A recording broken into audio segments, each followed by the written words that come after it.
Well, I sat on it for about a week, and now I'm ready to give my review for Ahsoka Season 1. So let's just start off with how this show looked. I think that this is probably the second best looking Star Wars show out of all of the live action shows that they've made so far. I think that Andor still has the number one spot because that show has the advantage of having basically all physical locations to film on, and even though it's Star Wars, it's obviously fiction. Andor has the most realism in terms of just props, costumes, all those type of things. So I think that that still holds the number one spot. But Ahsoka is very good looking. Compared to other Star Wars shows like The Mandalorian and Kenobi, I think that Ahsoka exceeds those visuals. With these Star Wars shows, they tend to have a heavy reliance on filming with the volume, and that has made its way into Marvel as well. But I sometimes have an issue with the volume. Now, I don't know if it's just me, but sometimes when things are filmed on the volume, I don't feel like there's a lot of depth in the background. Something that, I don't know, maybe it's a subconscious thing that I know there's not a lot of depth in the background, so I kind of see things that aren't there. But it's just something that I've noticed in a few scenes in The Mandalorian and Kenobi, even Book of Boba Fett, that there doesn't feel like there's a lot in the background. You can kind of tell that it's not real.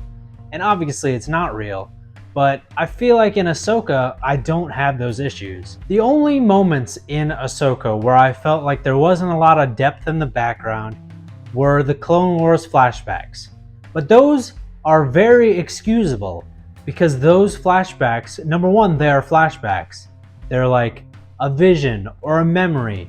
So you could almost say that the lack of depth and the focus on the forefront is intentional, and it's by design.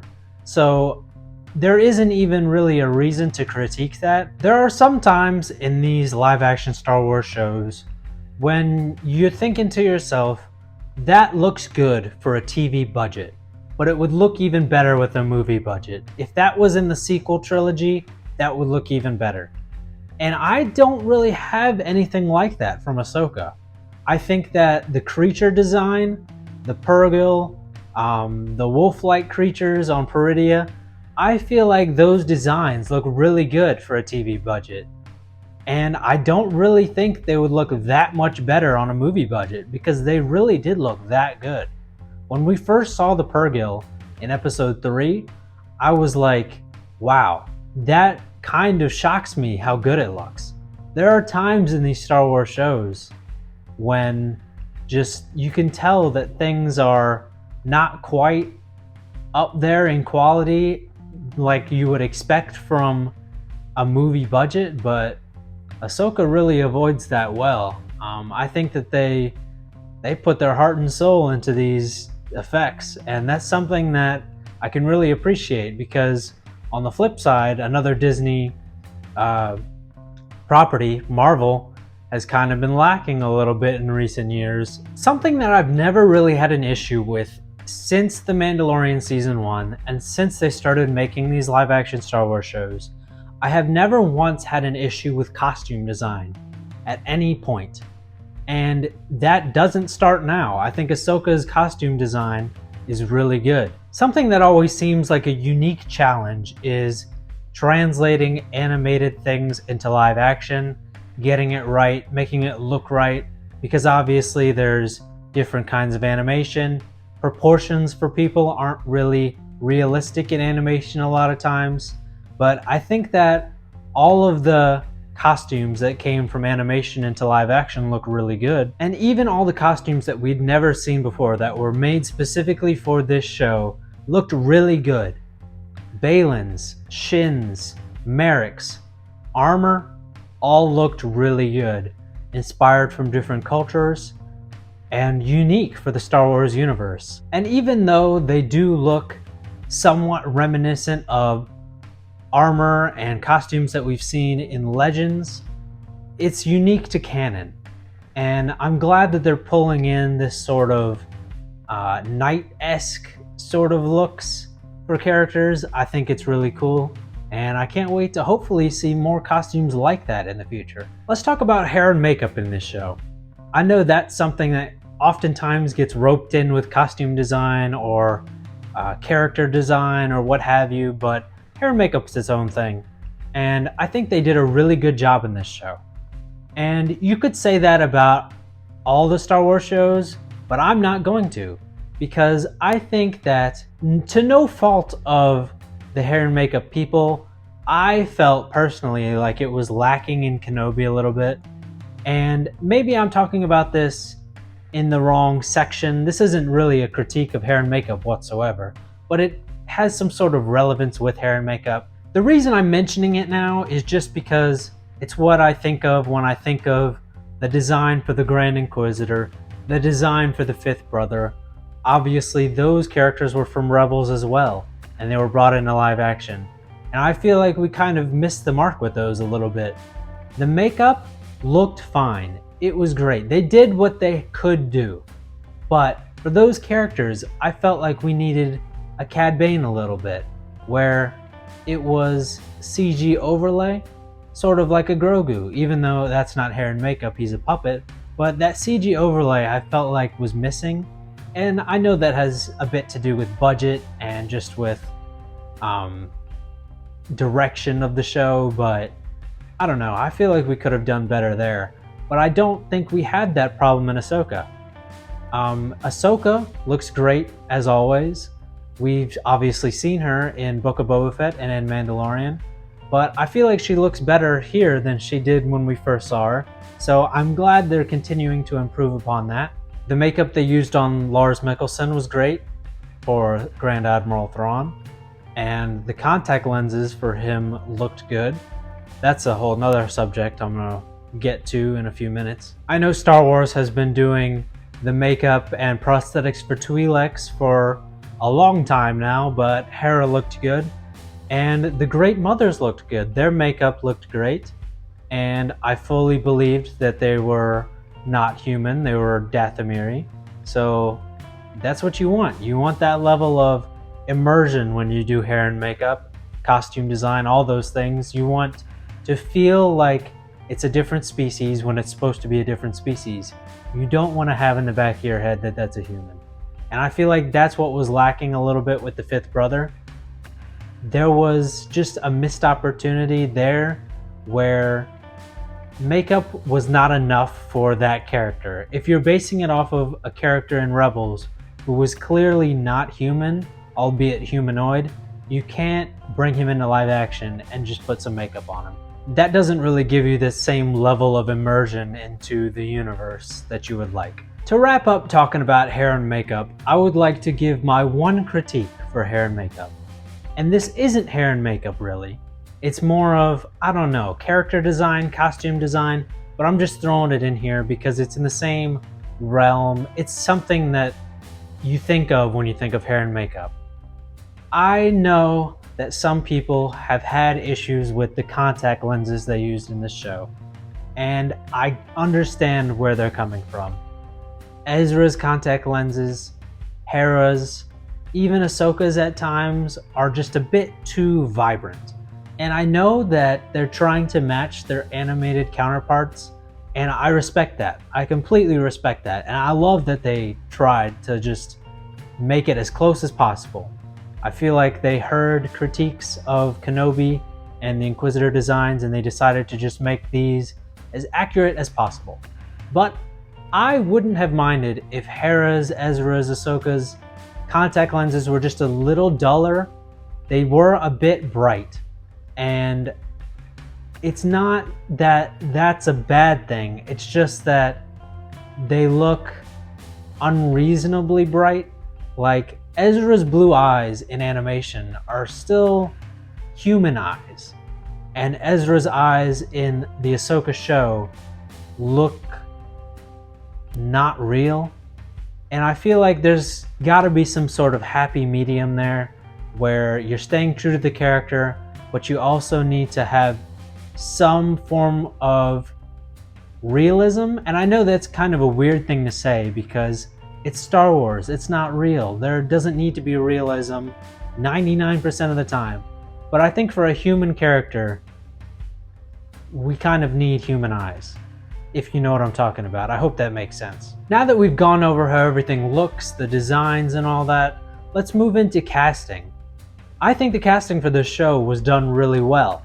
And I know that's a blanket, uninspired statement that a billion people have already said, but it's true. The casting was really good. I think Rosario Dawson is still the perfect choice to be Ahsoka in live action. I know a lot of people years ago were just hoping that Ashley would reprise her role, Ashley Eckstein, but I feel like in some instances it's almost better to just have someone else be that character in live action. And I know that that's not really a popular thing to say, and for some instances it's not the right thing to say. For instance, Clancy Brown reprised his role as Ryder Azadi for a short time in this show. And I feel like that would have been a horrible missed opportunity if they recast him. That character was designed to look like Clancy Brown. It sounded like Clancy Brown. It was just his regular voice. And so it would have been really weird if they would have got anyone else to play him. But with a character like Ahsoka, your title character, it's a bit different. Ashley Eckstein doesn't really look like Ahsoka, even though I feel like they could make her look somewhat like Ahsoka. Rosario Dawson just is perfect. That was one of those castings where we heard years ago that she was going to be playing Ahsoka. And even though I probably would have had a problem with a lot of people playing Ahsoka if I had heard someone else was going to be Ahsoka, but for this one, when I heard it, I was like, yeah, that's perfect. I couldn't have thought of a better person myself. Sabine, Ezra, and Hera were also all recast into live action from their animated counterparts in Rebels. And I'm happy with all those castings as well. I know that some of these characters in Star Wars are designed after their voice actors so that they can come back and reprise them in live action. But I think for these three in particular, it was a good choice to recast them. I am a fan of all of these performances, and I think that the mannerisms of their animated counterparts were captured in their live action performances. Someone who wasn't recast was Lars Mikkelsen, who was brought back to reprise his role as Grand Admiral Thrawn. He was first Thrawn in Star Wars Rebels and then now in Ahsoka, and I think that it works. In this instance, it has to be him. No one could have been able to bring the same cadence and voice that he gave the character in Rebels. I know there was rumors about Benedict Cumberbatch being live action Thrawn, and maybe he still could be if we see Thrawn in the past, in a flashback around Clone Wars time or something like that, a younger Thrawn. But I think for the older, seasoned Thrawn, Lars Mikkelsen is just the perfect candidate. And he was already Thrawn, so there really is no one who can compare. Let's talk about Baylan Skoll, a new character to Star Wars, introduced in Ahsoka. Unfortunately, Ray Stevenson passed away before he could see how beloved his character was in the show, a fan favorite. But it was a great casting. Ray Stevenson was a great actor, and it's nice to have been able to get this role from him before his unfortunate passing. And this character is one that has a story that almost feels like just began. And now Disney and Lucasfilm are going to be in the same situation Marvel was with Chadwick Boseman. Do we write this character off, or do we recast? And obviously Black Panther was not recast, they just wrote him out. But I think in this situation it needs to be a little different. I know that a good bit of people don't want Baylan Skoll to be recast to be able to honor Ray Stevenson, but I think that it isn't any less honoring Ray Stevenson to continue this character's legacy. I think Baylan needs to be recast, and I know it's going to be a tough thing for an actor to come in and fill Ray Stevenson's shoes in this role, but I think it does more for honoring Ray Stevenson than otherwise. If you bring another actor in and this character's story continues, then when you see this character, you'll remember Ray Stevenson. The last casting I want to talk about is Shin's casting. Shin was a character that was another fan favorite for a different reason than Baylan Skoll was, but I think the actress did a really good job. And although she didn't have too much to do, she didn't have too many lines, I feel like it worked. And I'm excited to see what they do with the future of this character. I want to take a minute now to talk about the overall story of Season 1 of Ahsoka, or just Ahsoka if they don't end up doing a Season 2. I think that this story was very enjoyable. It had a few twists and turns that maybe people weren't expecting. There were elements from other stories coming in. Ahsoka is a character that was introduced in Clone Wars, and there was Clone Wars references and callbacks in this show, and it impacted Ahsoka and her journey. There was also a few references, nods, and story strings from the original trilogy, which wasn't all that long ago in this time in the chronology. But the vast majority of this story was a continuation of the story from Star Wars Rebels. Myself and other Rebels fans have been waiting a long time for the continuation of that story, and I'm happy to have it. But one critique I do have is that in a show called Ahsoka, that's supposed to be about Ahsoka, it felt an awful lot like a story about Sabine as the main character. And I know that's kind of a weird thing to say, so let me just explain that a little bit. I feel like this story, largely a continuation of Rebels, was about finding Ezra, was about stopping Thrawn, and I feel like Sabine has more of an emotional tie to this story, more motivation in this story. And now I know that Ahsoka knew Ezra as well, and Ezra was her friend, and she wanted to make sure he was alright too. And I know that Ahsoka knows that Thrawn is dangerous and needs to be stopped, but Sabine definitely has more of an emotional connection to these characters that are in the story, Ezra and Hera and Thrawn, and it just felt sometimes like Ahsoka was just 50% the main character in her own show. And I feel like that's a problem that we've been having. In Tales of the Jedi, Ahsoka was 50% the main character because half the episodes were about Dooku. In the Clone Wars, Ahsoka was a main character, and if you had to pick one, she might be the main character. But there were countless other stories, not countless, but a lot of other stories in the Clone Wars that had their own main characters. You have Rex as the main character in an arc. You have Fives as the main character in an arc. You have Obi-Wan and Anakin as the main characters in an arc. And I feel like even with Ahsoka getting her own show, she doesn't feel enough like the story is about her. Sometimes in this season, I felt like Ahsoka was just kind of participating. In this show, we get certain episodes that are about Ahsoka. Episode 5, when she goes to the World Between Worlds and has all of the training and conversation with Anakin, that episode is about Ahsoka. She is the main character of that episode.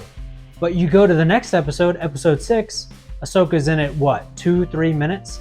That episode is about Sabine, and it follows Sabine. So this critique or complaint or whatever you want to call it, I'm not trying to say that that's a bad thing. I'm just saying it feels like Rebels, or it feels like Clone Wars, where we have a bunch of main characters, or at least a few. And it is a little off-putting in a show that's called Ahsoka, supposed to be about Ahsoka, that Sabine can be just as much, if not more of a main character than the title character. And in Rebels, we had that, where we have 5 or 6 main characters, and different episodes follow each one. But Rebels was an ensemble show. It wasn't about Ezra. It was about a bunch of different characters. And I feel like it's strange to have that in Ahsoka. But at the same time, it's to be expected because it's a continuation of the Rebel story. It's just kind of, I don't know. I don't know what to think. I don't know how they could have done it better while still continuing that story, but it is what it is. Let's talk about some of the things that were introduced to us in this show, or reintroduced to us. Sabine being a Force user is one that, from episodes 1 and 2, when we learned that Sabine had in the past trained with Ahsoka to be a Jedi, or trained in the ways of the Force with Ahsoka, that's something that I was never a big fan of. I didn't really want Sabine to become a Force user, and in the finale we saw her finally use the Force. And by that point, it didn't bother me as much, probably because I saw it coming since the show began. They were implying it, they were referencing it, they were foreshadowing it, but it's still not something that I love. Now, as I said in the review for the finale, this is something that I fully expect to grow on me. It's just something that's a little strange for now. Correct me if I'm forgetting something, but I believe this is the first time we've seen Night Sister magic, or magic in general in Star Wars, come to live action. And I think it was done very well. I think the effects were good, and it's an interesting thing to reintroduce at this point in Star Wars, because we have a lot of real estate up into the sequels where we can have all kinds of different stories. And just based off of the last thing we see of the Great Mothers and Thrawn in the finale of Ahsoka, it seems like some of those future stories are gonna have magic involved. Something that we introduced in this show that was big was a new galaxy. We opened up that can of worms. Is that gonna have relevance in future Star Wars stories? Our characters are still there. Sabine and Huyang and Ahsoka are still there, along with Baylan and Shin, and it seems as though we're gonna have to see them again at some point. We can't just leave it there. So is this galaxy gonna have more relevance in future stories? Who knows, maybe. Ahsoka gave us the privilege of once again having Hayden Christensen back as Anakin in Star Wars, and Anthony Daniels back as C-3PO. I love that Jon Favreau and Dave Filoni have this reverence for Star Wars and will bring back fan favorite characters with their original actors, but also have it make sense for the story. I don't like when there's just, this person's here just because people want to see him. I want it to make sense, and I'm glad that they're finding ways to be able to bring back these actors and have it serve the story. Speaking of Hayden Christensen, we got live action Clone Wars scenes in this show. We got Rex in live action. We got physical clone armor, which didn't exist until the whole Mandoverse thing started. So it's nice that we're getting these things that we never got before. And I know a lot of people want live action Clone Wars to be a show. In my opinion, we already had the animated Clone Wars. We've had Bad Batch, which is around the Clone Wars era, the end of the Clone Wars. I don't think we need a live action Clone Wars. I think flashbacks are good enough. That being said, I'd love to have more flashbacks in other shows, but I don't need it to be a show of its own. I think that getting Hayden Christensen back as General Skywalker was really cool. We got the Clone Wars armor, Clone Wars costumes. It's just something that the people have wanted for a long time, but I was never convinced that we were going to get it. But it's nice that Dave and John found a way to make it happen. Let's talk about some surprise character appearances in this show. As I mentioned a minute ago, Anthony Daniels back as C-3PO. That was something I wasn't expecting to see, but I'm glad we got it. There was a few other characters that I wasn't really expecting to see, even though they make sense. Ryder Azadi is one. I was not expecting to see him, even though it makes complete and total sense that he would be back as the governor on Lothal, and based on the trailer, we knew we were going to see Lothal. But I don't know, it's just something that I wasn't anticipating, just because I like to not anticipate much. I don't want to let myself down by getting my expectations up here. That's been a problem in recent years with a lot of things that have come out, i.e. Multiverse of Madness. People were thinking it was going to be up here, and even though it wasn't that low, it was like right here, it felt like it was down here because people were expecting this and that and everything. So I like to keep my expectations to a minimum if I can. Jai Kell. also on Lothal, a minor character that I wasn't expecting to see, but it's nice to see him. It fills in the world. It is a Rebels reference, obviously. Lothal has a lot of people that we've seen, so I'm glad we got to see a few of them. Carson Teva is another one that I wasn't expecting to see in this show. The Phil Coulson of the Mandoverse. He's popping up here, there, and everywhere, but I'm glad to see him. Knowing what we know about Carson Teva, it makes sense that he's going to jump in and get involved, especially now that he knows that the New Republic isn't going to get involved in these things directly. So it's nice to see him. It's the first time we've seen the New Republic Defense Fleet, so it makes sense that we'd see a few familiar faces that we know are directly related to the New Republic. Huyang is a character that was introduced in Clone Wars and that we saw in the trailer for this show. But I was surprised. When this show started, I was not expecting Huyang to be one of the crew, if you know what I mean. I was expecting him to maybe make an appearance in an episode or two. I wasn't expecting him to be along for the journey for the whole show. But it was a pleasant surprise. I like Huyang as a character. I can't get enough of David Tennant, and it's nice that he was in the show. The future of Star Wars after Ahsoka and before the sequels is very intriguing. I believe in two theories that people have come up with about this show. The first one being that the cargo that Thrawn helped the Great Mothers bring to Dathomir are the corpses of Night Sisters. I think we may see a rebirth of Dathomir, and what part that will play in future Star Wars, I don't know, but I feel like that's a very intriguing concept. And the theory that Baylan Skoll seeks Abeloth. Baylan Skoll, obviously we've been through this if you've seen my other videos, or maybe you've seen someone else's videos about it, but this whole thing where Baylan seeks power, he wants to end the cycle of violence, and he has to find the beginning to do that.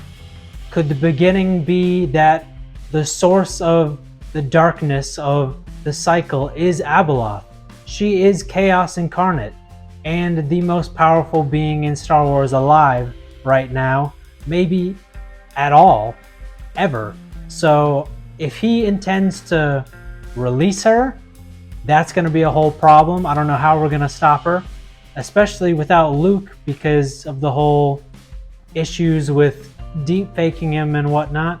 But if he's going there to kill Abeloth to break the cycle, good luck. I don't think you're going to succeed, and that could be a whole nother issue. But anyway, we'll get to that some other time maybe if that turns out to be the case. But to keep this video from being super long, let me just wrap things up.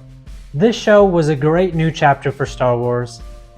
I was not the biggest fan of The Mandalorian Season 3. To be honest, it was my least favorite of the Mandalorian seasons. But to follow it up with this show, not restores my faith in Star Wars because it was never lost, but it's a nice step. I think that this show really just reinvigorated my excitement for future Star Wars projects. My hesitancy has been put on hold, and I'm excited to see what the future of Star Wars brings. This show, I don't know if I can rank it among other Star Wars shows, but it's up there. That's all I'm gonna say. It's toward the top. And I don't know, I really hope they do a season 2 for this show. And if not, I really hope they continue the story in another show or in a movie. Who knows? But with all that being said, thank you for listening to my ramblings about the first season of Ahsoka. If you like this video, make sure to give me a like, comment, subscribe. Anything helps with the algorithm. And I'll see you in the next one, whatever that may be.